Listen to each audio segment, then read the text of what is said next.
கேள்விகள் அப்படிங்கிறது கேட்கப்படும் அப்படிங்கிறத சொல்லியிருக்காரு. ஸோ உங்களுக்கு மேக்ஸிமம் வந்து பார்த்தீங்கன்னா இந்த அப்கமிங் எக்ஸாம்ஸ் குரூப் 1 அப்படிங்கிறதுல, குரூப் 2 அப்படிங்கிறதுல, குரூப் 4 அப்படிங்கிறதுல, போலீஸ் எஸ்ஐ, அதே மாதிரி டிஆர்பி இந்த உள்ள எக்ஸாம்ஸில் பொதுவாக நமக்கு வந்து ஜென்ரல் ஸ்டடீஸாக இருக்கட்டும், இந்த பாடங்கள் வந்து எப்படி கேள்விகள் கேட்பாங்க, கரண்ட் அஃபேர்ஸ் இருக்கட்டும், ஜிஎஸ்ஸாக இருக்கட்டும், ஸோ அடுத்து முக்கியமாக இந்த தமிழ் அப்படிங்கிறதெல்லாம் நம்ம பார்க்க போகிறோம். நான் இப்போ என்ன பண்ண போகிறேன்னா 2015 2024 வரைக்கும் இருக்கக்கூடிய ஒரிஜினல் கொஷின் பேப்பர் அப்படிங்கிறதுலேருந்து பர்டிகுலர் குரூப் 1 அப்படிங்கிறதுல எடுத்துகிட்டு போகிறேன். வேகமாக எடுத்துகிட்டு போகிறேன், டைம் ஆயிடுச்சுனால. ஸோ அதிகபட்சம் ஒரு 45 மினிட்ஸ்லேருந்து ஒரு 1 hour அப்படிங்கிறது நமக்கு தேவையான விஷயத்த மட்டும். இது யூனிட் 6 அப்படிங்கிறது நான் மறுபடியும் ஒரு கிளாஸில் தரேன். ஏன்னா இப்போ டைம் ஆயிடுச்சுனால இது என்ன பண்ணலான்னா ஒரிஜினல் கொஷின் பேப்பர். ஸோ கேள்வி எங்கேருந்து கேட்குறாங்க, எப்படி கேட்குறாங்க அப்படிங்கிறத பாருங்கள். என் கையில் இப்போ வந்து 2015 2024 10 வருஷம் கொஷின் பேப்பர் இருக்குது. ஸோ குயிக்காக நம்ம எடுத்துகிட்டு போகலாம். ஏங்க நான் தெரிஞ்சவங்க டக்கு டக்குன்னு அடிச்சுட்டு வாங்க, நம்ம பேசலாம். சிகரெட்டு புகை அப்படிங்கிறது இது ஒரிஜினல் கொஷின் பேப்பர் தான். சிகரெட்டு புகை அப்படிங்கிறதுல அதில் இருக்கக்கூடிய முக்கியமான மாசு எதுன்னு கேட்குறாங்க. அப்போ கார்பன் மோனாக்சைடு இருக்குது. சிகரெட் அப்படிங்கிறது இருக்கு இல்லையா? ஸோ அதில் கார்பன் மோனாக்சைடு, அதே மாதிரி பென்சீன். கார்பன் மோனாக்சைடு, பென்சீன் அப்படிங்கிறது இருக்குது. இது சயின்ஸ்லேருந்து கேட்கக்கூடிய கொஷின்ஸ். அதே மாதிரி அடுத்து ஒரு கொஷின் கேட்டிருக்காங்க பாருங்கள். ஒரிஜினல் கொஷின் பேப்பரில் நம்ம பந்து இருக்கு இல்லையா, பால், அந்த பால் வந்து மேலே எரியும் போது அது மேலே செல்கிறது. அப்போது பந்தில் கீழ்கண்டவற்றில் எது அதிகரித்துன்னு கேட்குறான். So when a ball is projected upwards there is an increase in its. So என்ன சார் அப்படின்னு சொன்னால் இதில் எது அதிகரிக்கிறது அப்படின்னு கேட்டால் அதோட பொட்டென்ஷியல் எனர்ஜி, நிலை ஆற்றல் அப்படின்னு சொல்லுவாங்க. ஆற்றலில் 2, ஒன்று வந்து பொட்டென்ஷியல் அப்படின்னு சொல்கிற நிலை ஆற்றல். ஸோ இன்னொன்று வந்து பார்த்திங்க அப்படின்னு சொன்னால் கைனட்டிக் அப்படிங்கிற ஸோ இயக்க ஆற்றல் அப்படின்னு சொல்லுவாங்க. கலையரசி ஞாபகம் இருக்கா? படித்தது ஞாபகம் இருக்கா? அதாவது ஒரு டேமில் வந்து தண்ணியை தேக்கி வச்சுருக்கிறாங்க, அது என்ன எனர்ஜி? ஒரு டேமில் வந்து தண்ணியை வந்து தேக்கி வச்சுருக்கிறாங்க அப்படிங்கிறது என்ன ஆற்றல்? அதை திறந்து விட்டாங்கன்னா என்ன ஆற்றல்? யாருன்னா சொல்லலாம். தேக்கி வச்சிருந்தாங்க அப்படின்னு கேட்டால் அதுக்கு பேர் நிலை ஆற்றல் அப்படின்னு சொல்லக்கூடிய பொட்டென்ஷியல் எனர்ஜி. அதை திறந்து விட்டுட்டா அப்படின்னு சொன்னால் கைனட்டிக் எனர்ஜி அப்படிங்கிற இயக்க ஆற்றல் அப்படிங்கிறத ஞாபகம் வச்சுக்கணும். இயக்க ஆற்றல் அப்படிங்கிறத ஞாபகம் வச்சுங்க. ஸோ மீட் பண்ணிங்க. அப்போ டிஎன்ஏ அப்படிங்கிறத 2 இலைகளாக பிரிப்பதில் ஈடுபடும் நொதி எதுன்னு கேட்குறான். ஸோ பிரிப்பது அந்த டிஎன்ஏ அப்படிங்கிறதுல எந்த என்சைம் வந்து பார்த்தீங்கன்னா அன்வைண்டிங் பண்ணுது அப்படின்னு கேட்டிருக்காங்க. ஸோ இது வந்து ஹெலிகேஸ். இந்த ஹெலிகேஸ் அப்படிங்கிறதான் பிரிக்கிறது, லிகேஸ் அப்படிங்கிறதான் ஒட்டுறது. இதில் வந்து ஒரு கொஸ்டின் கண்டிப்பாக கேட்பாங்க. ஹெலிகேஸ் டிஎன்ஏனாவே so deoxy ribo nucleic acid, ஆர்என்ஏனாவே ரிபோ நியூக்ளிக் ஆசிட் அப்படிங்கிறத ஞாபகம் வச்சுக்கணும். ஸோ டிஎன்ஏவை அதாவது வெட்டுறது, அன்வைண்டிங் பண்ணுறது அப்படிங்கிறது வந்து பார்த்திங்கன்னா ஹெலிகேஸு, வைண்டிங் பண்ணுறது அப்படின்னு கேட்டால் லிகேஸு. ஸோ இது ரொம்ப முக்கியமான அந்த கொஸ்டின்ஸ் கேட்பாங்க. ஸோ சயின்ஸ்லேருந்து அந்த கொஸ்டின் பேப்பரில் பழைய கொஸ்டினில் ஆனால் இப்போ ரீசெண்டாக என்னென்ன மாதிரி கொஸ்டின்ஸ்லாம் கேட்பாங்க அப்படிங்கிறத ஞாபகம் வச்சுங்க. அதாவது அறிவியல் வரலாற்றினை கற்பதில் மிக முக்கியமானதாக கருதப்படும் ஒன்று. இதான் ஃபஸ்ட் யூனிட், ஃபிசிக்ஸில் ஃபஸ்ட் யூனிட். அறிவியல் வரலாற்றினை கற்பதில் மிக முக்கியமாக கருதப்படும் ஒன்று அப்படின்னு கேட்டாவே நம்ம என்ன எடுத்துக்கணும்னா தத்துவத்துடன் இணைப்பு, அதாவது கன்செக்ஷன் வித் பிலாசபி. அறிவியல் வரலாறு அப்படின்னு கேட்டாவே கன்செக்ஷன் வித் பிலாசபி, தத்துவத்துடன் இணைப்பு அப்படிங்கிறத ஞாபகம் வச்சுக்கணும். ஸோ நம்ம வந்து ப்ரீவியஸ் இயர் கொஷின் பேப்பர் 2015 2024 வரை ஒரிஜினல் கொஷின் பேப்பரில் என்னென்ன கேட்டிருக்காங்க அப்படிங்கிறத நம்ம பார்க்குறோம். இந்த கொஷின் பேப்பர் அப்படிங்கிறது ஞாபகம் வச்சுங்க. என்னென்ன மாதிரியான கேள்விகள் இம்பார்ட்டண்ட்டு, இந்த கேள்விகள் பார்க்கும்போதே இந்தந்த ஏரியாவிலேருந்து கேட்குறாங்க, ஸோ இந்த மாதிரியான டைமென்ஷனில் கேட்குறாங்க அப்படிங்கிறத தெரிஞ்சு வச்சுக்கணும். நம்ம தொடர்ந்து நம்ம பார்த்துட்ருக்கோம் அந்த மாதிரி இருக்கிற விஷயங்களை என்னென்ன சொல்லியிருக்காங்கன்ட்டுன்னு. ஸோ அடுத்து வந்து இந்த எக்ஸ்பேன்ஷன் ஒன்று கேட்குறாங்க. எக்ஸ்பேன்ஷனில் எது சரி தவறு, கேவிகே, எஸ்மே, என்எஸ்டிஏ, ஏடிஎம்ஏ இந்த மாதிரி உள்ள கொஸ்டின்ஸு. ஸோ யார் சொல்லுவா? இந்தியாவில் எத்தனை ராம்சார் இடங்கள் 2022 வரை கண்டறியப்பட்டுள்ளனன்னு கேட்டிருக்காங்க. 75. அப்போ 2022 வரை. இப்போ ரீசெண்டாக அந்த ராம்சார் அப்படிங்கிறதுலேருந்து ஒரு கொஸ்டின் கண்டிப்பாக கேட்கப்படும். நிறைய நான் அடிக்கடி சொல்லிகிட்டு இருக்கேன். ராம்சார் அப்படின்னு சொன்னாவே ஈரான் 1971 கண்டறியப்பட்டது தான், அமைச்சது தான் 71. ஆனால் செயல்படுத்துறது எப்போன்னு கேட்பாங்க. அது இந்தியாவில் எத்தனை இருக்குது, தமிழ்நாட்டில் எத்தனை இருக்குன்னு கேட்பாங்க. யார் சொல்லுவா? இந்தியாவில் இப்போ ராம்சார் அப்படிங்கிற நிலங்கள் எத்தனை? என்னாச்சு? 89. 89 இடங்கள் இருக்குது. இப்போ 2025 நிலவரப்படி தமிழ்நாட்டில் எத்தனை இருக்குது? 20ங்க. ஸோ இந்தியாவை பொறுத்தவரை 89 இருக்குது, தமிழ்நாட்டை பொறுத்தவரை 20 இருக்குது. ராம்சார் அப்படிங்கிறத ஞாபகம் வச்சுக்கணும்.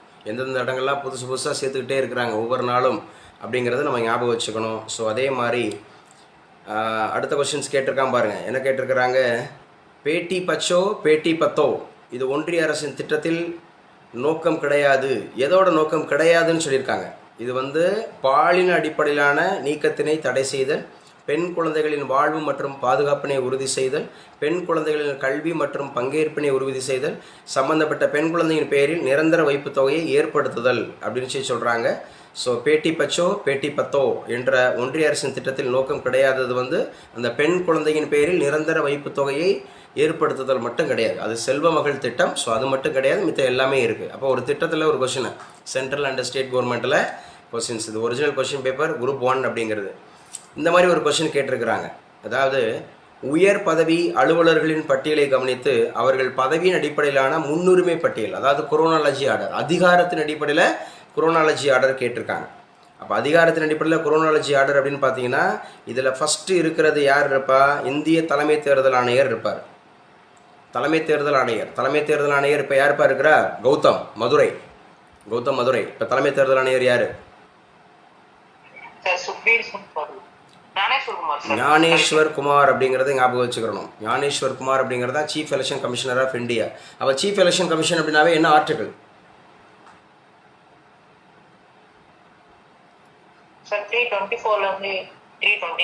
324 to 329 அப்படிங்கிறது எந்த பார்ட்டில் வருது?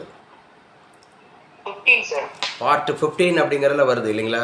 ஸோ ஞாபகம் வச்சுக்கணும், ரொம்ப முக்கியமானது. அப்போ தலைமை தேர்தல் ஆணையர் தான் இதில் அதிகாரத்தின் அடிப்படையில் இவங்க கொடுத்துருக்கிறல. அதுக்கப்புறம் மக்களவை துணைத் தலைவர், லோக்சபாவோட ஸ்பீக்கர் அப்படின்னு இருக்கார் இல்லையா, மக்களவையோட அந்த டெப்டி ஸ்பீக்கர் அப்படிங்கிறத ஞாபகம் வச்சுக்கிறணும். ஸோ அதுக்கப்புறம் மத்திய அமைச்சரவை செயலர், செக்ரட்டரி அப்படிங்கிறத ஞாபகம் வச்சுக்கிறணும். அதுக்கப்புறம் தான் தலைமை இராணுவ அதிகாரி அப்படிங்கிறது. இப்போ யாருப்பா தலைமை இராணுவ அதிகாரியாக இருப்பா? அட்மிரல் யாருப்பா? தெரிஞ்சவங்க சொல்லலாம். அட்மிரல் தெரிஞ்சவங்க யாருமே இல்லையா? அதாவது சார் ஜெனரல் இராணுவ அதிகாரி ஜெனரல் யாரு? உபேந்திர திரிவேதிங்கிறது ஜெனரல். அப்போ அட்மிரல் யாரு? என்னது? NSK திரிபாதியா? தினேஷ் திரிபாதி அப்படிங்கிறத ஞாபகம் வச்சுக்கணும். அப்போ ஏர்ஷிப் மார்ஷல் யாரு?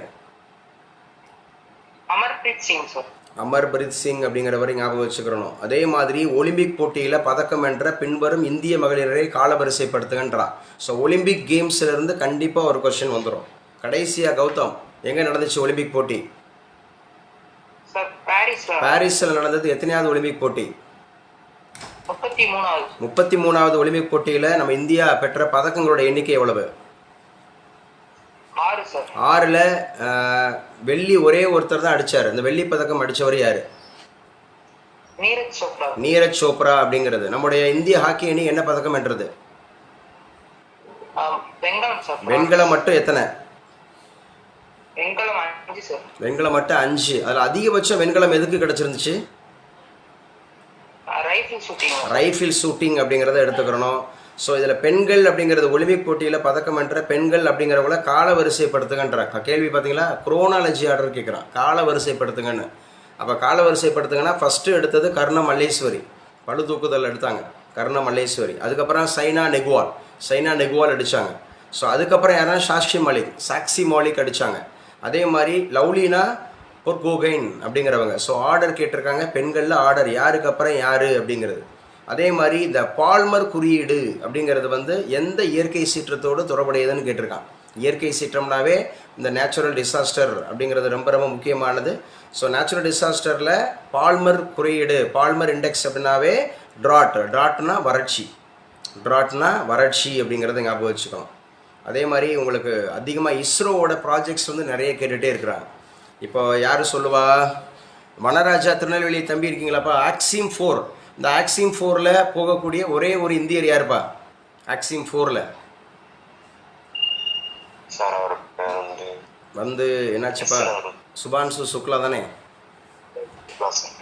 சுபான்சு சுக்லா அப்படிங்கிறத ஞாபகம் வச்சுக்கணும். ஸோ அப்போ இஸ்ரோ அப்படிங்கிறது வந்து ரொம்ப முக்கியமாக. இஸ்ரோவோட இப்போ 11வது அந்த மாதிரி இருக்கக்கூடிய தலைவராக இருக்கக்கூடியவர் யார்? வனராஜா நாராயணன். நாராயணன் எந்த ஸ்டேட்டுப்பா? தமிழ்நாடுல எந்த டிஸ்ட்ரிக்ட்டுப்பா? கன்னியாகுமரி அப்படிங்கிறத ஞாபகம் வச்சுக்கணும். அதே மாதிரி கேட்டிருக்காங்க பாருங்க, இஸ்ரோவில் இந்த யூஆர்சி அப்படிங்கிறது, யூஆர்எஸ்சி அப்படிங்கிறது எதற்கு அப்படின்னு கேட்குறான். யூஆர்எஸ்சி அப்படின்னு சொன்னாவே இது இஸ்ரோவோட சேட்டலைட்டு சென்டர். இஸ்ரோவோட சேட்டலைட்டு சென்டர் அப்படிங்கிறத ஞாபகம் வச்சுக்கணும். அதே மாதிரி ஐடிடிபி அப்படின்ற கேட்டிருக்காங்க. ஐடிடிபினா technical training for ISRO staff. Technical training for ISRO staff அப்படிங்கிறது ஐடிடிபி. 3வது கேட்டிருக்காங்க ஸ்பார்க் அப்படின்னு.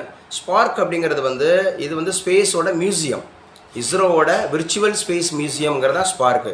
அதுக்கப்புறம் யுவிகா கேட்டிருக்காங்க. யுவிகாங்கிறது வந்து space science for school students.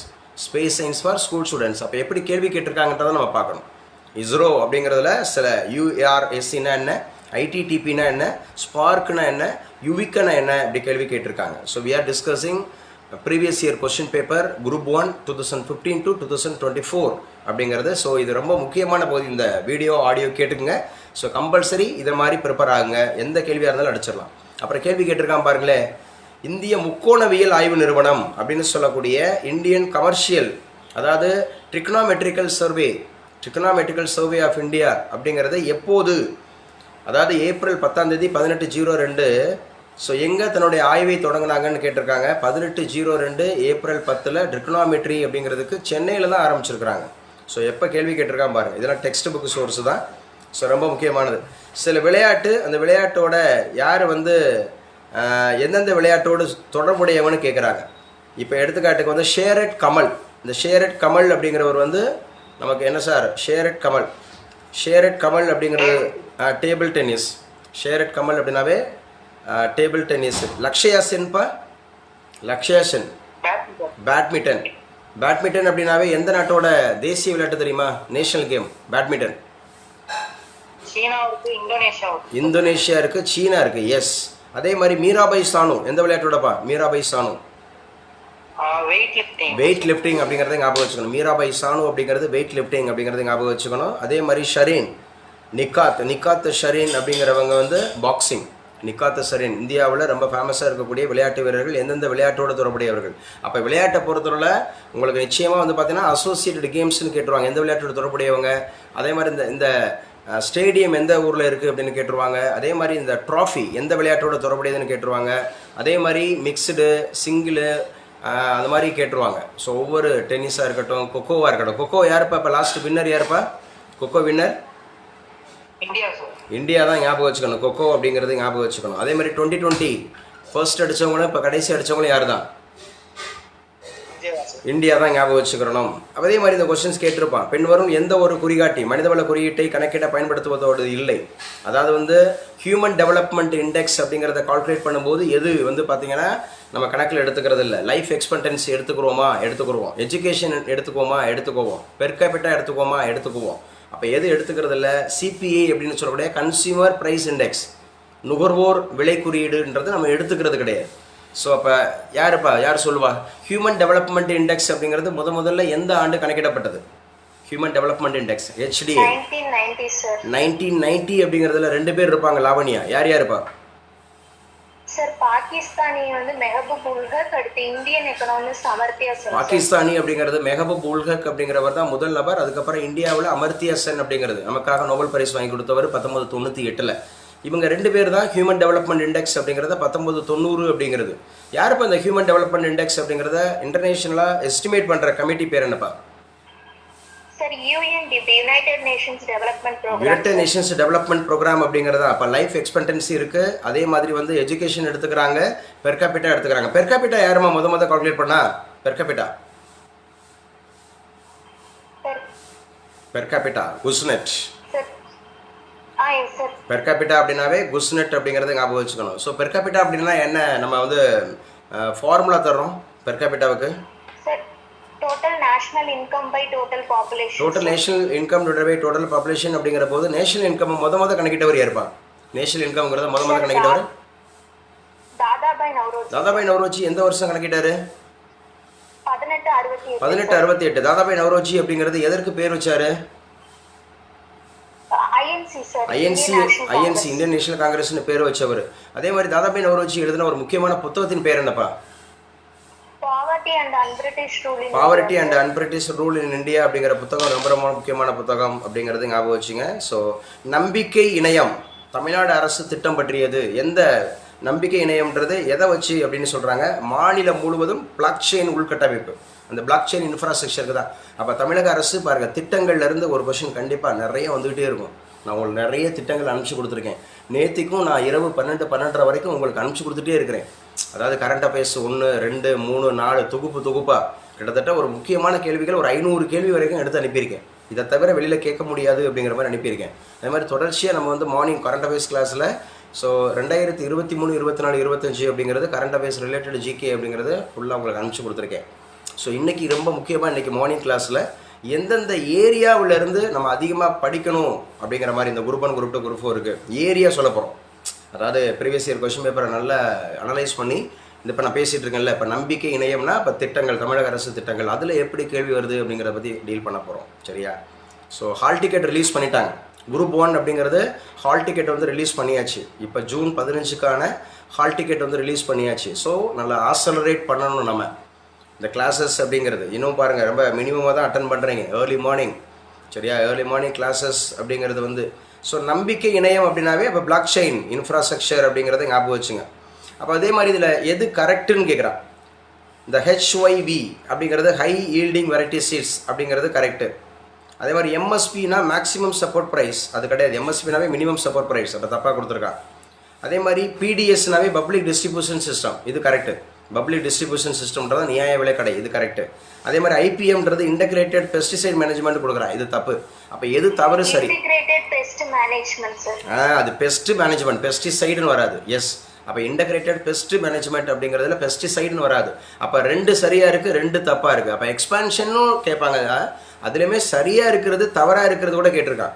அப்போ லாவண்யா சொல்லலாமா, இந்த ஹை ஈல்டு வெரைட்டி சீட்ஸ் அப்படிங்கிறது எந்த அந்த வகை நாட்களில் நமக்கு வந்து அறிமுகப்படுத்தப்பட்டது, இது ரொம்ப இது பண்ணாங்க? 1966 அப்படிங்கிறது 1966ங்கிறது டாக்டர் அந்த வகை இருக்கக்கூடிய நமக்கு வந்து MS சுவாமிநாதன் அப்படிங்கிறவர் வந்து எந்த தாவரத்தில் பயன்படுத்தினாரு, எந்த உணவுப் பொருள் அப்படிங்கிறதுல? வீட் அப்படிங்கிறத பயன்படுத்தினாரு. அதனால தான் அவர் கிரீன் ரெவல்யூஷனோட ஃபாதர் என்று அழைக்கப்படுகிறாரு. ஒட்டுமொத்தமாக கிரீன் ரெவல்யூஷன் அப்படிங்கிற வார்த்தையை உருவாக்குனது யாருப்பா? பசுமை புரட்சிங்கிற வார்த்தையை உருவாக்குனது இல்லை, நார்மன் போர்லாக் அப்படி உருவாக்கல. அவர் காய்டர் தான் உருவாக்குனவர் வந்து காய்டரு. நார்மன் போர்லாக் அப்படிங்கிற அமெரிக்கன் வந்து இதற்காக நோபல் பரிசு வாங்கியிருக்காரு. நோபல் பரிசு, அதாவது பசுமை புரட்சி அப்படிங்கிறதுக்காக நோபல் பரிசு. ஆனால் பசுமை புரட்சிங்கிற கிரீன் ரெவல்யூஷனோட ஃபாதர்னு கேட்டாங்கன்னா ஸோ நமக்கு MS சுவாமிநாதன் அப்படிங்கிறது இந்தியாவில், வேர்ல்டில் கேட்டாங்கன்னா நார்மன் போர்லாக்கு. வார்த்தையை உருவாக்குனதுன்னு கேட்டாங்கன்னா காய்டர். இந்த காய்டர் டிசீஸ் எதனால் வருது லாவண்யா? அயோடின் டெஃபிஷியன்சி அப்படிங்கிறதுனால வரக்கூடிய நோய் தான் அந்த காய்டர் அப்படிங்கிறது ஞாபகம் வச்சுக்கணும். தமிழில் அதுக்கு பேர் முன்கழுத்து கடலை அப்படிங்கிறது ஞாபகம் வச்சுக்கணும். ஸோ அதே மாதிரி பப்ளிக் டிஸ்ட்ரிபியூஷன் சிஸ்டம்ங்கிறது தான் PDS அப்படிங்கிறத ஞாபகம் வச்சுங்க. அப்போ எது பாருங்கள், எது சரியான சரி, எது தவறு, எதுன்னு கேட்குறான். கலைஞருடைய அனைத்து கிராம ஒருங்கிணைந்த வேளாண் வளர்ச்சி திட்டத்தின் முக்கிய நோக்கம்னு கேட்டிருக்காங்க. முக்கிய நோக்கம் என்ன சார்? ஒன்று, இன்க்ரீஸிங் தி கல்டிவேட்டபிள் ஏரியா, இந்த சாகுபடி ஏரியாவை இன்க்ரீஸ் பண்ணணும். இருக்கா? எஸ், இருக்குது. அதே மாதிரி bringing follow land under cultivation, அதாவது தொடர்ந்து நிலத்தை சாகுபடிக்கு கொண்டு வருதல், அது இருக்குது. அதே மாதிரி நீர் ஆதாரங்களை பெருக்குதல். எங்க சொல்ல முடியுமா? யார் சொல்லுவா? நம்ம தமிழகத்தில் பெரிய ஆறுகள் அப்படின்னா எத்தனை ஆறுகள் இருக்குது? பொதுவாக ஆறுகள் எத்தனை இருக்குது தமிழகத்தில் உள்ள ஆறுகள் எண்ணிக்கை? தமிழகத்தில் உள்ள ஆறுகள் எண்ணிக்கை 17. நல்லா ஞாபகம் வச்சுக்கணும். நான் இருக்கேனா கிளாஸில்? தெரியல சார், விட சொல்லுங்க. இருக்கேன். ஸோ தமிழகத்தில் பெரிய ஆறுகள் அப்படின்னு சொன்னால் 17 இருக்குது. ஞாபகம் இருக்கா லாவண்யா? நம்ம ஆக்சுவலாக வந்து பார்த்தீங்கன்னா இந்த பாசனம் தான் நம்ம தமிழகத்தில் அதிகமாக இருக்குன்னா எந்த பாசனத்தை சொல்லுவீங்க? நடத்தியிருக்கோம். திறந்தவெளி கிணற்று பாசனம். கிணற்று பாசனம் சொல்லக்கூடாது, திறந்தவெளி கிணற்று பாசனம், ஓப்பன் வெல் அப்படிங்கிறது. ஏன்னா ஆக்சுவலாக 14 lakhs வரைக்கும் மேலே போயிட்டுருக்கு. அப்புறம் ஒரு கேள்வி கேட்டிருக்கான், வருஷம் கொடுத்துட்டு எந்தெந்த திட்டம்னு கேட்குறான். இப்போ நான் எடுத்துக்காட்டுக்கு திட்டம் சொல்கிறேன், அது எந்த வருஷம்னு சொல்லுங்கள். திட்டம் சொல்கிறேன், எந்த வருஷம். இப்போ வந்து பார்த்தீங்கன்னா சமத்துவபுரம் அப்படிங்கிற திட்டம் எந்த ஆண்டு தொடங்கப்பட்டது தெரியுமா? தமிழகத்தில் சமத்துவபுரம் திட்டம் அப்படின்னு சொன்னாவே 1997 அப்படின்னு சொல்கிறீங்க. Exactly correct. சமத்துவபுரம் அப்படிங்கிறது அப்போ முதல் சமத்துவபுரம் அப்படிங்கிறது எந்த ஊரில் தொடங்கி வைக்கப்பட்டது? முதல் சமத்துவபுரமும் அங்கே தான், மதுரை தான். முதல் சமத்துவபுரமும் அங்கே தான், 100வது சமத்துவபுரமும் அங்கே தான். அதே மாதிரி முதல் உழவர் சந்தை திட்டம் எங்கப்பா? அதுவும் மதுரை, அண்ணா நகர் அப்படிங்கிறத ஞாபகம் வச்சுக்கணும். எஸ். அப்போ 1997 தான் சமத்துவபுரம் திட்டம் அப்படிங்கிறத கொண்டு வந்தாங்க. ஸோ நமக்கு நாமே திட்டம் அப்படிங்கிறது எந்த வருஷம்? நமக்கு நாமே திட்டம் இது 1998 இல்லை 1998. நம்ம நோபல் பிரைஸ் வாங்கினோம் இல்லையா எக்கனாமிக்ஸுக்கு, 1998 தான் நமக்கு நாமே திட்டம் அப்படிங்கிறத ஞாபகம் வச்சுங்க. அதே மாதிரி 2006 அப்படிங்கிறது வந்து வருமுன் காப்போம் திட்டம். 2006ன்றது வந்து வருமுன் காப்போம் திட்டம் அப்படிங்கிறத ஞாபகம் வச்சுக்கிறோம். அதே மாதிரி 2009 அப்படின்னு சொல்லக்கூடியது அனைத்து கிராம அண்ணா மறுமலர்ச்சி திட்டம். இதெல்லாம் திட்டங்கள் வந்து இயர்ஸ் வந்து கேட்குறாங்க. அப்போ நல்லா ஞாபகம் வச்சுக்கணும். இல்லம் தேடி கல்வி திட்டம், மருத்துவம் திட்டம், அதே மாதிரி நான் முதல்வன் திட்டம். திட்டங்கள் மட்டுமே கிட்டத்தட்ட ஒரு 50-60க்கு மேற்பட்ட திட்டங்கள் இருக்குது ரீசெண்டாகவே. ஸோ இந்த திட்டங்கள்லேருந்து கண்டிப்பாக கேள்விகள் கேட்பாங்க, நல்லா படிச்சுங்க. சரியா? ஸோ அடுத்த கேள்வி கேட்டிருக்கான் பாருங்கள். இந்திய அரசின் பின்வரும் திட்டங்களுள் துப்புரவு தொழிலாளர்கள் பாதுகாப்பையும் மதிப்பையும் உறுதி செய்தது எது அப்படின்னா நமஸ்தேங்கிற திட்டம். அதாவது சானிட்டரி ஒர்க்கர்ஸ் நமஸ்தேங்கிற திட்டம். அப்போ மத்திய அரசு திட்டங்கள், மாநில அரசு திட்டங்கள், இந்த திட்டத்தோட பேர், அதோட முக்கியமான நோக்கம், அதோட முக்கியமான அந்த மாதிரி ஆண்டுகள் அப்படின்றதில் கண்டிப்பாக கேள்வி கேட்டுருவாங்க. அடுத்த கொஸ்டின். எந்த காலகட்டத்தில் 4 கைகளுடன் கூடிய நடராஜரோட வெண்கல சின்னங்கள் வார்க்கப்பட்டது அப்படின்னு கேட்டால் இது சோழா பீரியடில் தான். சரி, நடராஜருடைய சிலை இப்போ வந்து G20க்கு கொண்டு போனாங்கல்ல, எந்த ஊர்லேருந்து கொண்டு போனாங்க? G20 அப்படிங்கிறது அந்த பாரத் மண்டபம் அப்படிங்கிறதுக்கு முன்னாடி வச்சு. ஆமாம், கும்பகோணம் அருகில் சுவாமி மலை அப்படிங்கிறது நடராஜர். அந்த நடராஜருடைய சிலையை செதுக்குனது யாருன்னு கேட்பாங்க. அதே மாதிரி வந்து பார்த்திங்கன்னா நம்ம பலராமர் அப்படிங்கிறது அயோத்தியில் அந்த பலராமர் அப்படிங்கிற சிலையை செதுக்குனது யாருன்னு கேட்பாங்க. இதெல்லாம் முக்கியமானது. கேள்விகள் கேட்டாங்கன்னா கம்பல்சரி தெரிஞ்சு வச்சுங்க. அடுத்த ஒரு கொஸ்டின் கேட்டிருக்கிறான். முக்கியமான சட்டங்கள் இதிலிருந்து கண்டிப்பாக ஃபாரஸ்ட் ஆக்ட்னு தனியாக கொடுத்துருக்கேன். நான் உங்களுக்கு டெலகிராம் அனுப்பிச்சு கொடுத்துருக்கேன். ஃபாரஸ்ட் ஆக்ட்னு யார் சொல்வா? Madras wild elephant preservation act. Madras wild elephant preservation act. இது வந்து 1873ங்க. 1873 1873 நம்ம ஞாபகம் வச்சுக்கணும். நம்மளை மனுஷனை மக்கள் தொகை கணக்கெடுப்பு எடுத்தது வந்து 1872. அடுத்த வருஷமே வைல்டு எலஃபெண்ட் ப்ரிசர்வேஷன் ஆக்ட் கொண்டு வராங்க 1873. அதே மாதிரி தமிழ்நாடு ஃபாரஸ்ட் ஆக்ட்னு கேட்டால் 1882. ஸோ தமிழ்நாடு ஃபாரஸ்ட் ஆக்ட்னாவே 1882. 1882ன்னு சொன்னாவே நம்ம லார்டு ரிப்பன் எடுத்துக்கிறோம். லார்டு ரிப்பன் அப்படின்னு சொல்லக்கூடியதே உங்களுக்கு என்ன சார்? லார்டு ரிப்பன் அப்படின்னு கேட்டாவே நமக்கு மக்னா கார்ட்டா அப்படின்னு சொல்லுவாங்க. லோக்கல் செல்ஃப் கவர்மெண்ட்டோட மக்னா கார்ட்டா. இதுதான் தமிழ்நாடு ஃபாரஸ்ட் ஆக்ட். இந்த கேள்விகள்லாம் நான் எதற்கு வாசிக்கிறேன்னா, இந்த கேள்வி எங்கேருந்து கேட்டிருக்கிறாங்க, எப்படி கேட்டிருக்காங்கிறத பாருங்கள். இந்த டைமென்ஷன் தெரிஞ்சு வச்சுக்கணும். புத்திசாலிகள், வெற்றியாளர்கள் வித்தியாசமான செயல்களை செய்வதில்லை, செயல்களைத்தான் வித்தியாசமாக செய்கிறார்கள். அப்போ ஃபாரஸ்ட் கன்சர்வேஷன் ஆக்ட் எந்த வருஷம்னு கேட்டாங்கன்னா 1980. ஃபாரஸ்ட் கன்சர்வேஷன் ஆக்ட் இதே வருஷத்தில் 1980 சஞ்சனா ஃப்ரம் ஓசூர் 1980 எத்தனை வங்கிகள் நேஷனலைஸ்டு பண்ணப்பட்டுச்சுப்பா இந்தியன் பேங்கிங் செக்டரில்? 12 கிடையாதுல்ல, 6 ஒன்லி. ஏன்னா 1969 நல்லா அடைமா 1969 எழுப்பி விடுப்பா 2 பேருமே. 1969 அப்படிங்கிறதுல 14 மேஜர் பேங்க்ஸு, 1980 6 மேஜர் பேங்க்ஸு. சரி, வைல்டு லைஃப் ப்ரொடெக்ஷன் ஆக்ட் அப்படின்னு கேட்டாவே 1972 ஞாபகம் வச்சுக்கணும். 1972 அப்படிங்கிறது தான் புலிகள் பாதுகாப்பு சட்டம். அதுக்கப்புறம் தான் புலிகள் பாதுகாப்பு திட்டம் 1973.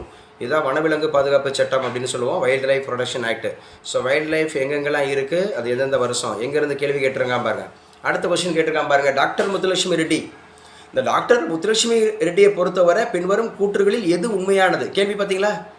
அப்போ டாக்டர் முத்துலட்சுமி ரெட்டியை பற்றி ஒரு நேரடி கேள்வி கேட்கல, அவங்கள பற்றி இது எது உண்மையானதுன்னு கேட்குறான். Which one is right or which one is true அப்படின்ற மாதிரி கேட்குறாங்க. அப்போ முத்துலட்சுமி ரெட்டியை பற்றி நீங்கள் டோட்டலாக படிச்சிருந்தால் மட்டும் தான் அந்த கேள்வி எடுக்க முடியும். அப்போ நான் கேள்வி அடிங்க பார்ப்போம். ஸோ டாக்டர் முத்துலட்சுமி ரெட்டி வந்து இந்தியாவின் மருத்துவத்தில் பட்டம் பெற்ற முதல் பெண் ஆவார். சரியா தவறா? தவறுங்க. இது கிடையவே கிடையாது. இந்தியாவின் மருத்துவத்தில் பட்டம் பெற்ற முதல் பெண் அப்படின்றது தவறு, அவங்க கிடையாது.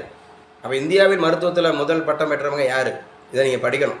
முதல் பட்டம் மருத்துவத்தில் முதல் பட்டம் பெற்றவர் இவர் கிடையாது, இன்னொருத்தங்க இருக்கிறாங்க. ஸோ அப்போ பிரிட்டிஷ் இந்தியாவின் முதல் சட்டமன்ற உறுப்பினர் சரியா தவறா? சரி சார். இது சரி. இது சட்டமன்ற உறுப்பினராக இருந்திருக்கிறாங்க. மேலவைக்கு தேர்ந்தெடுக்கப்பட்ட நபராக இருந்திருக்கிறாங்க. பெண்கள் இருந்திருக்கிறாங்க 19, 29, 30களில். அதே மாதிரி மகாராஜா கல்லூரியில் சேர்ந்த முதல் பெண் மாணவி ஆவார். இது கரெக்டு. அதே மாதிரி சட்டசபையினுடைய முதல் பெண் தலைவர் ஆவார். சட்டசபையினுடைய முதல் பெண் தலைவர் ஆவார். இதுவும் கரெக்டு. ஸோ 2, 3, 4 சரி. இப்போ முதல் தப்பு. அப்போ அடிச்சுட்டு போயிடுவோம். நம்ம வந்து இந்தியாவுடைய மருத்துவத்தில், ஏன்னா இந்தியாவின் முதல் பெண் மருத்துவர் படிச்சிருப்போம். ஆனால் இது கிடையாதுங்க, இந்தியாவிற்கு இவங்க கிடையாது.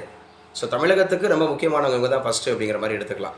இந்த கொஸ்டின் எங்கேருந்து கேட்டிருக்கான் பாருங்களேன். அடுத்து 2016 அப்படிங்கிற தமிழ்நாடு பஞ்சாயத்து ராஜ் திருத்த சட்ட மசோதா, 2016 தமிழ்நாடு பஞ்சாயத்து திருத்த சட்ட மசோதா அப்படிங்கிறதோட சிறப்பு அம்சம் என்னன்னு கேட்குறாங்க.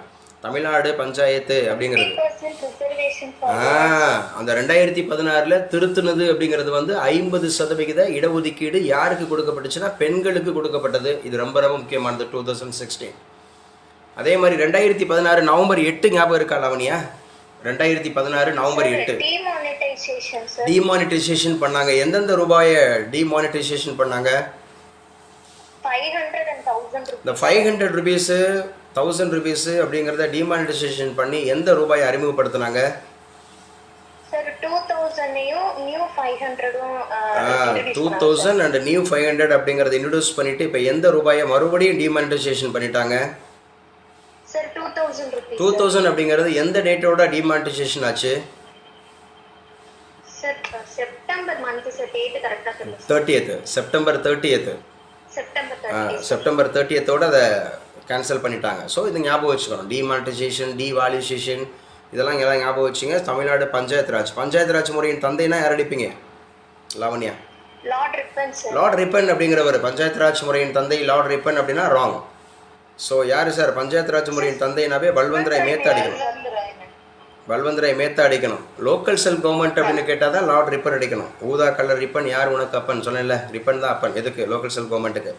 ஸோ அடுத்த கொஸ்டின் கேட்டிருக்கான் பாருங்க. ஆங்கிலேயர்களுக்கு எதிரான ஆரம்பகால எதிர்ப்பு, ஸோ அஜிடேஷன்ஸ். இது கண்டிப்பாக யூனிட் 6 வருது. ஏன்னா இப்போ பழைய யூனிட் 8, இப்போ இருக்க யூனிட் 6. ஆங்கிலேயர்களுக்கு எதிரான ஆரம்பகால எதிர்ப்பின் போது திருச்சிராப்பள்ளி பிரகடனம். இது முக்கியமான கொஸ்டின்ஸ், அடிக்கடி கேட்டிருப்பாங்க. திருச்சிராப்பள்ளி பிரகடனம்னாவே மருது சகோதரர்கள்னாவே சின்ன மருது பெரிய மருது. சின்ன மருதுனாவே நமக்கு வந்து பெரிய மருதுனாவே 1748 பிறந்திருப்பார். 1748. பெரிய மருதுன்றது 1753 பிறந்திருப்பார். இவங்க 2 பேருமே வந்து பார்த்தீங்கன்னு சொன்னால் நம்ம காளையார் கோவில் போர் அப்படிங்கிறதுல ரொம்ப முக்கியமானவங்க. ஸோ யாரோட படைத்தளபதிகள் அப்படின்னு சொல்லி பார்த்தீங்கன்னா முத்து வடுகநாதர் அண்டு வேலுநாச்சியாருடைய அந்த படைத்தளபதிகள். இவங்க தான் வந்து பார்த்தீங்கன்னா இந்த திருச்சிராப்பள்ளி பிரகடனம் அப்படிங்கிறது யாரை எதிர்த்து பண்ணாங்க தெரியுமா? திருச்சிராப்பள்ளி பிரகடனம்ங்கிறது யாரை எதிர்த்து பண்ணாங்க? ஆங்கிலேயருக்கு எதிரான அந்த கிளர்ச்சிகளில் இல்லை, பிரிட்டிஷ் தான். அதான் ஆங்கிலேயர்னு சொல்லிட்டேன். இல்லை, யார் முக்கியமான ஒரு நபர், அவர் திருச்சிக்கு வருவதாக இருப்பார். அதனால தான் திருச்சி பிரகடனம் அப்படின்னு பண்ணுவாங்க. ஸோ ஆங்கிலேயருடைய ஆட்சி இந்தியாவில் வேரூன்ற காரணமாக இருந்தவர் இவர் தான். ஆங்கிலேயருடைய ஆட்சி இந்தியாவில் வேரூன்ற காரணமாக இருந்தவர். என்னாச்சு இவ்வளோ விஷயம் பேசுகிறேன், அம்மன்னு இருக்கீங்க. அதுவும் இந்த பேசுகிறவங்க தான் பேசுகிறீங்க. ஆங்கிலேயருடைய ஆட்சி இந்தியாவில் சொல்லுமா? Exactly correct. ராபர்ட் கிளைவ் தான். அவரை எதிர்த்து தான் பண்ணாங்க Tiruchirappalli proclamation. So Robert Clive அப்படிங்கிறத ஞாபகம் வச்சுக்கணும், முக்கியமானது. அடுத்த கொஸ்டின் எப்படி கேட்டிருக்கான் பாருங்கள். இப்போ இதில் இந்த நபர்கள் கொடுத்துட்டு இவங்கெல்லாம் யார் அப்படின்னு சொல்கிறாங்க. இவங்களாம் எதை தோற்றுவிச்சாங்க? சமூக சீர்திருத்த இயக்கங்கள்லேருந்து ஒரு கொஸ்டின். சுவாமி சகஜானந்தா அப்படின்னு கேட்டாவே ஸோ நந்தனார் கல்விக் கழகம் அப்படின்னு சொன்னாவே சுவாமி சகஜானந்தா அப்படிங்கிறது. அதாவது எம்சி ராசா அப்படின்னு சொன்னாவே அப்ரஸ்டு ஹிந்துஸ், ஒடுக்கப்பட்ட இந்துக்கள் அப்படிங்கிறது. அப்ரஸ்டு ஹிந்துஸ் அப்படிங்கிற ஒடுக்கப்பட்ட இந்துக்கள் அப்படிங்கிறது தான். ஸோ இந்த இடத்துல எம்சி ராசா. அதுக்கப்புறம் அயோத்திதாச பண்டிதர்னாவே தமிழன், ஒரு பைசா தமிழன் இருக்கும். அதுக்கப்புறம் அது தமிழன் என பெயர் மாற்றம் செய்யப்படும், தமிழன். அப்போ இவங்க நடத்தி வந்த இயக்கங்கள் அல்லது பத்திரிகைகள். அடுத்து வீரேசலிங்கம் அப்படிங்கிறது. ஸோ வீரேசலிங்கம் அப்படின்னாவே விதவை இல்லம், விடோ ஹோம் அப்படிங்கிறத உருவாக்கி இருக்கிறாங்க. ஸோ சமூக சீர்திருத்த இயக்கங்கள்லேருந்து ஒரு கொஸ்டின் கண்டிப்பாக கேட்பாங்க. இந்த கூற்று காரணம் அதிகமாக கேட்பாங்க, ஞாபகம் வச்சுங்க. பின்வரும் எந்த நிறுவனம் தேசிய நிறுவன தர கட்டமைப்பின்படி ஒட்டுமொத்த தரவரிசையில் முதலிடத்தை பெற்றது? எய்ம்ஸா, ஐஐடியா, ஐஐடி டெல்லியா, ஐஐடி மெட்ராஸா, ஐஐடி பாம்பேயா கேட்டிருக்கான். ஐஐடி சென்னை. ஐஐடி சென்னை 6வது முறையாக சிறந்த ஐஐடியாக இந்தியாவில் தேர்ந்தெடுக்கப்பட்டிருக்கிறது. IIT, Indian Institute of Technology. Deepak சொல்லுப்பா. ஐஐடி சென்னை. ஐஐடி மெட்ராஸ். இந்த ஐஐடி மெட்ராஸ், ஐஐடி சென்னை அப்படிங்கிறது is also very very important அப்படிங்கிறது. ஸோ ரொம்ப முக்கியமானவங்க, நல்லா படிச்சுங்க. ஐஐடியில் பொறுத்தவரை ஸோ இந்தியாவில் எத்தனை ஐஐடிஸ் இருக்குது தெரியுமா?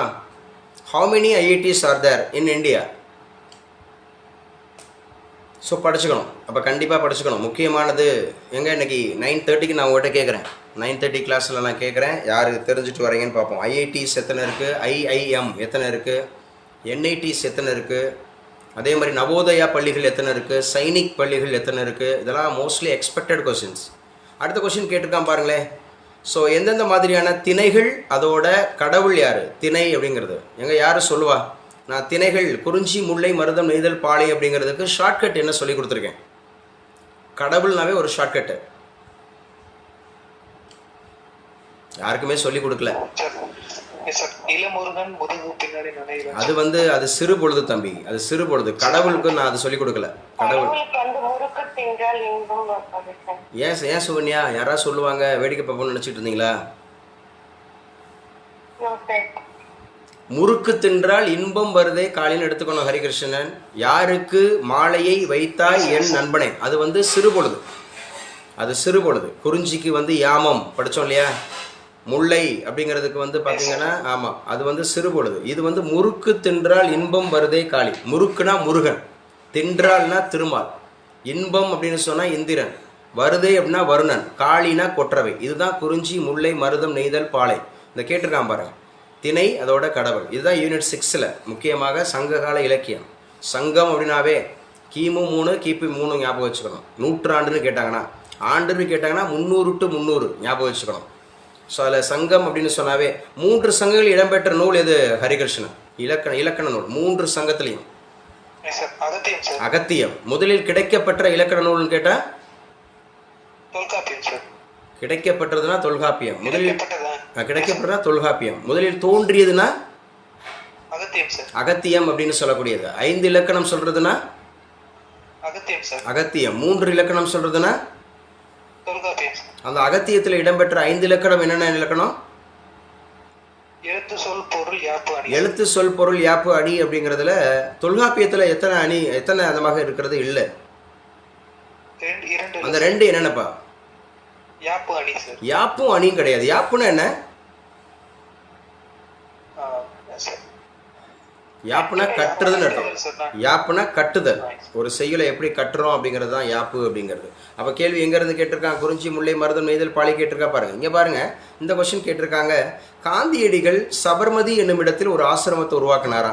அதே போல் ராஜாஜி தமிழகத்தில் ஒரு ஆசிரமத்தை உருவாக்குனாரு. எங்கே உருவாக்குனாருன்னு கேட்குறேன். திருச்சிராப்பள்ளியில். சார் திருச்செங்கோடில் இல்லையா? திருச்செங்கோடில் தான் அதை உருவாக்குனார். அப்போ நம்ம ஞாபகம் வச்சுக்கணும், காந்தியடிகள் சபர்மதி ஆசிரமம் 1915. ஏன்னா அவர் 1893 இந்தியாவுக்கு வருவார். ஜனவரி 9 வருவார். வந்த உடனேயே அவர் என்ன பண்ணிடுவார்? சபர்மதி ஆசிரமம் 1915 தொடங்கிடுவார். ஸோ அதே மாதிரி ராஜாஜி தமிழகத்தில் திருச்செங்கோடு அப்படிங்கிறதுல உருவாக்குறாரு அப்படிங்கிறத ஞாபகம் வச்சுக்கணும். இதுவும் முக்கியமானது அப்படிங்கிற பார்க்குறோம். 41வது கேள்வி. ஸோ இந்த கேள்விகள் பாருங்கள். நான் ஒரு கேள்வி 100 கேள்வி பார்த்தோன்னா அந்த 100 கேள்வி எங்கேருந்து எப்படி கேட்டிருக்காங்க, அது எந்த சம்பந்தம். இப்போ பாருங்கள், இது ராமலிங்க அடிகளாரை பற்றி சிறப்பானது கேட்டிருக்காங்க. எதுங்க உண்மைன்னு கேட்குறான். அப்போ உண்மைனாவே நீங்கள் ராமலிங்க அடிகளார்னா அவரை பற்றி டோட்டல் படிச்சுக்கணும். ஸோ ராமலிங்க அடிகளார் எவ்வாறு அழைக்கப்படுறாரு? லாவண்யா ஆன் பண்ணி வச்சுங்க. ராமலிங்க அடிகளார் எவ்வாறு அழைக்கப்படுறாரு? வள்ளலார் என்று அழைக்கப்படுகிறார் அப்படிங்கிறது. ஸோ அவர் ரொம்ப முக்கியமாக பார்த்தீங்க அப்படின்னு சொன்னால், அவர் எந்த ஊரில் சத்திய தர்மசாலை நிறுவனார்? வடலூர் அப்படிங்கிறது. ஸோ வடலூர் அப்படிங்கிறதுல எந்த வருஷம் நிறுவனார்? 1867 அப்படிங்கிற அது உருவாக்குனாரு. ரொம்ப முக்கியமானது 1867 அப்படிங்கிறது. அதே மாதிரி ஒரு ராமலிங்க அடிகளார் சாதிய முறைக்கு எதிரானவர், சரியா தவறா? சரிங்க. அதே மாதிரி ஒரு சுத்த சன்மார்க்க சங்கம் அப்படிங்கறத நிறுவனார், சரியா தவறா? எந்த வருஷம் உருவாக்குனாரு இந்த சுத்த சமரச? 1865. 1867 சத்திய தர்மசாலை அப்படிங்கிறது. உங்களுடைய அப்பா பேர் அம்மா பேர் தெரியுமாமா? ராமலிங்க அடிகளாருடைய அப்பா பேர் அம்மா பேர் சார் தெரியல சார். என்ன தெரியலன்னு சொல்லிட்டு ஈஸியாக சொல்லிட்டீங்க. ராமையா சின்னம்மை. ராமையா சின்னம்மை அப்படிங்கிறது கடலூரில் பிறந்தார், வடலூரில் சத்திய தர்மசாலை நிறுவனார். வாடிய பெயரை கண்டபோதெல்லாம் வாடினேன்னு சொன்னது யார்? ஹரிகிருஷ்ணன். வள்ளலார்னு சொல்லக்கூடிய ராமலிங்க அடிகளார் அப்படிங்கிறத ஞாபகம் வச்சுக்கணும். ரொம்ப ரொம்ப முக்கியமானது. இவர் இயற்றிய பாடல்களுடைய தொகுப்பு என்னவா எவர் அழைக்கப்படுது தம்பி?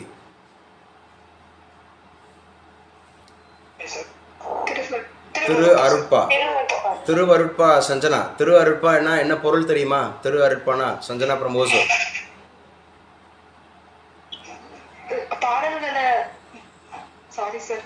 திருவருட்பானாவே திரு அருளை வேண்டி பாடப்பட்ட பாடல் என்றும் திரு அருளால் பாடப்பட்ட பாடல் என்றும் பொருள். திருவருளை வேண்டி, சரியா? ஸோ பிளஸிங் எங்களுக்கு கொடுங்க, எங்களுக்கு வந்து அந்த மாதிரி கொடுங்கன்னு சொல்லி வேண்டி பாடுறது அப்படின்னு மாதிரி சொல்கிறாங்க. இல்லை அந்த அருளால் பாடப்பட்ட பாடல்கள் அப்படின்னு சொல்கிறாங்க. ஸோ இந்த ரெண்டுமே முக்கியமானது. அப்போ ராமலிங்க அடிகளாரை பற்றி எது சரி எது தவறுன்னு கேட்டிருக்கான். ஸோ பொருந்தாத இணையை கண்டறிங்கன்னு கேட்குறான். கொஸ்டின் பாருங்கள், விச் ஒன் இஸ் ராங் பேர்? ஏங்க பிரதாப முதலியார் சரித்திரம்ங்கிறது வேதநாயகம் பிள்ளை, சரியா தவறா? சரிங்க சரிங்க. சுகுண சுந்தரி அப்படிங்கிறது நடேச சாஸ்திரின்னு சொல்கிறாங்க, சரியா தவறா? தப்புங்க. அது சுகுண சுந்தரின்றது நடேச சாஸ்திரிங்கிறது தப்பு. கமலாம்பாள் சரித்திரம்ங்கிறது ராஜ மையர், சரி. பத்மாவதி சரித்திரம்ங்கிறது மாதவையா, சரி. இதெல்லாம் முக்கியமானது. இந்த சாகித்ய அகாடமி விருதுகள் அதே மாதிரி முதல்ல தோன்றியது, இதெல்லாம் நல்லா படித்து வச்சுங்க. சாகித்ய அகாடமி விருது கடைசி ஒரு 5 வருஷமாக தெரிஞ்சு வச்சுக்கணும். இது 2 விதமாக படிச்சுக்கணும். மொழிபெயர்ப்புக்கும் படிச்சுக்கணும், ப்ளஸ் வந்து பார்த்தீங்க அப்படின்னு சொன்னால் இது இப்போ ஞானபீட விருது கொடுத்தாங்க இல்லையா, வினோத்குமார் அப்படிங்கிறவர் வாங்கினார் இல்லை? அவர் எத்தனையாவது ஞானபீட விருது வாங்கினார் தெரியுமா? 59th sir. 59 57 okay 59. So Jnanpith award அப்படின்ற ஞானபீட விருது அப்படிங்கிறத ஞாபகம் வச்சுங்க. ஸோ முக்கியமானது. ஸோ அதே மாதிரி யார் யாரெல்லாம் வாங்கியிருக்காங்க அது மாதிரி ஞாபகம். பெரியாரை வச்சு கம்பல்சரி கொஷின் வரும். நீதி கட்சியை வச்சு கம்பல்சரி கொஷின் வரும். குரூப் 1 குரூப் 2 நிறைய கேள்வி வரும். நீதி கட்சி, அதே மாதிரி இந்த சுயராஜ்ய கட்சி, அதே மாதிரி பெரியார், அதே மாதிரி இந்த திராவிட அரசுகள், இதெல்லாம் நல்லா படித்து வச்சுங்க. ஈரோட்டில் 1921 ஈவேரா தமிழ்நாட்டில் கள்ளுக்கடையில் மறியல் போராட்டம் நடத்தினாராம். அப்போது 2 பெண்கள் அவரோடு சேர்ந்து மறியல் போராட்டத்தில் ஈடுபட்டாங்களாம். அவ்விரு பெண்கள் தான் கள்ளுக்கடை மறியல் போராட்டத்தில் ஈடுபட்டதற்காக முதலில் கைது செய்யப்பட்டவர்கள் அப்படின்னு சொன்னால் எந்த 2 பெண்களை எடுத்துக்குவீங்க? சரி, நாகம்மையார் அப்படிங்கிறது பெரியாருடைய மனைவி. கண்ணம்மாள்ங்கிறது யாரு? அவங்களுடைய சகோதரி, பெரியாருடைய சகோதரி. கண்ணம்மாள் அப்படிங்கிறவங்க தான் நம்ம தமிழகத்தினுடைய முதல் அந்தமாக இருக்கக்கூடிய பத்திரிகை, அந்த மாதிரி பெண் பத்திரிகையாளர். இவங்க தான் ஃபஸ்ட் அப்படிங்கிறது. நேற்று கூட உங்களுக்கு வரிசைப்படுத்தி அனுப்பியிருக்கேன் ஒவ்வொரு பத்திரிகை. ஸோ பெரியார் நடத்தி வந்த பத்திரிகைகள், அதோட ஆண்டுகள் அப்படிங்கிறது நல்லா படித்து வச்சுங்க. கம்பல்சரி கொஷின் கேட்பான். அடுத்த கொஷின் கேட்குறான் பாருங்களேன். அதாவது சமூக சீர்திருத்த இயக்கத்தில் எந்த ஜோடி தவறான ஜோடி? நிழல் தாங்கல்கள் அப்படிங்கிறது வைகுண்ட சாமிகள் சொல்கிறாங்க. வைகுண்ட சாமிகள் எங்கேப்பா? நிழல் தாங்கல்கள் அப்படிங்கிறது வந்து ஸோ சரியாக பொருத்தப்பட்டிருக்கிறது வைகுண்ட சுவாமிகள். இது முக்கியமானது.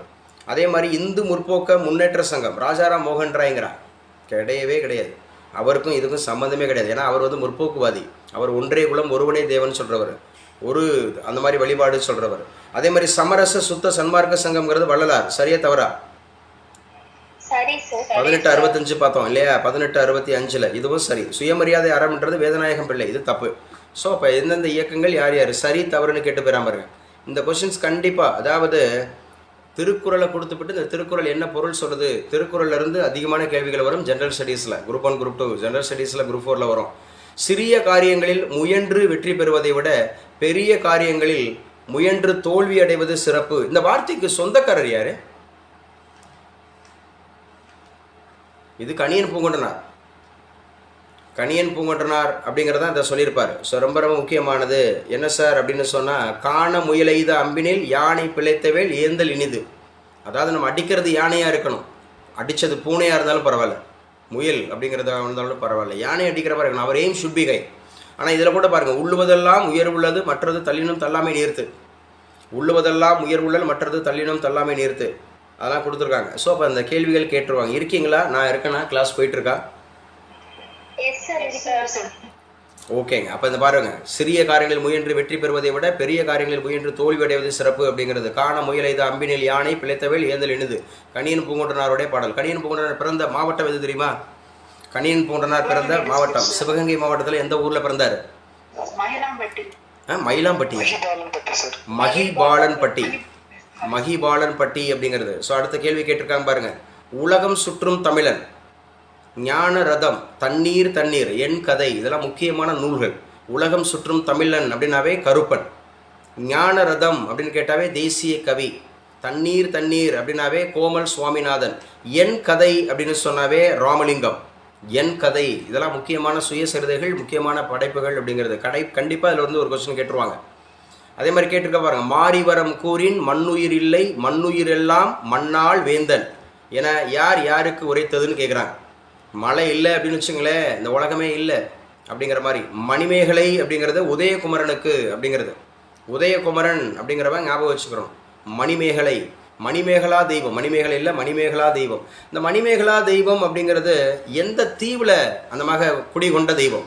மணிமேகலா தெய்வம் மணி பல்லவ தீவு. மணி பல்லவ தீவு அப்படிங்கிறத மணிமேகலா தெய்வம் அப்படிங்கிறத ஞாபகம் வச்சுக்கிறோம். ஸோ மணிமேகலை இயற்றியவர் யார்?